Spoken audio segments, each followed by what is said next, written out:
Hi, I'm Kep Kepner, CPA here in Dallas. This is the second in a three-part series about building trust with your clients. We're a CPA firm. Our clients are primarily business owners whose businesses do from $500,000 to $10 million in revenues. And we have a particular value structure within our firm as to how we approach our business. For example, we believe that the accounting business is about people, not about numbers. Well, to believe that way, we have to be really good with the numbers so that we can then spend our time communicating with our clients. So, in this series, we're talking about building trust, knowing who you are, living consistently with that, and honoring yourself first. So then there's some next steps to building trust.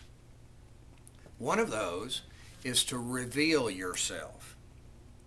If you begin to reveal some of your inner thoughts to your clients, some of your insecurities, something that you wouldn't hear in a sales pitch, something like, oh, I'm really worried about this, or I've got to find some more people. We're growing fast, and that's always a challenge.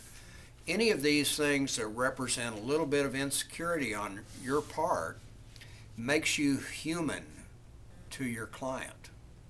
Because you're not perfect, I'm not perfect, my business isn't perfect, but we work really hard to do a great job for people. So if I reveal something of my insecurities, then that's kind of letting the guard down a little bit so that clients can say, okay, well, they aren't just blowing a bunch of hot air at me. They've got issues that they're working on all the time also. So it's really important to reveal something about yourself, not just about your business, maybe about your family, maybe about other things that you do, so that people see you as human and not just some robot spouting a sales pitch.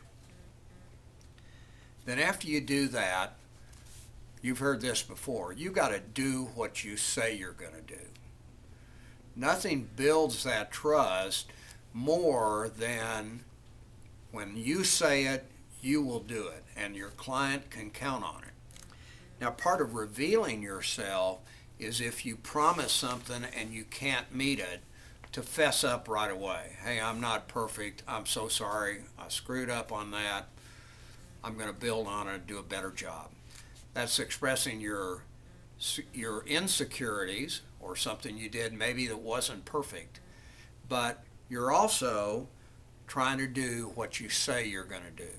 And that's important to allow your client to trust you to do that.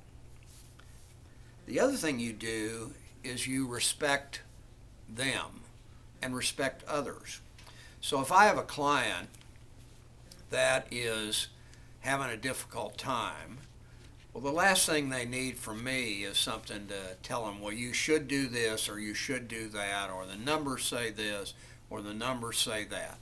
You need to respect where they are, because you're asking them to respect you and to trust you. You need to respect them. I've always had the philosophy that I can never know my client's business as well as my client can. I can certainly give them expert advice. I can give them an objective view of their business. I can educate them. I can give them ideas that they might not have thought of. But the reality is I can't know their business the way that they know it. If they've got a problem at home and it's affecting them at work, I might not know about that. So if I don't respect them, I'm going to say, hey, you really need to be doing this, when in reality, maybe they can't right now. So think about revealing yourself to somebody, expressing something about your insecurities, doing what you say you're going to do, and respecting your client. You're asking them to respect you. It's time for you to do the same thing. Listen for the next episode on building trust with your clients. Thank you.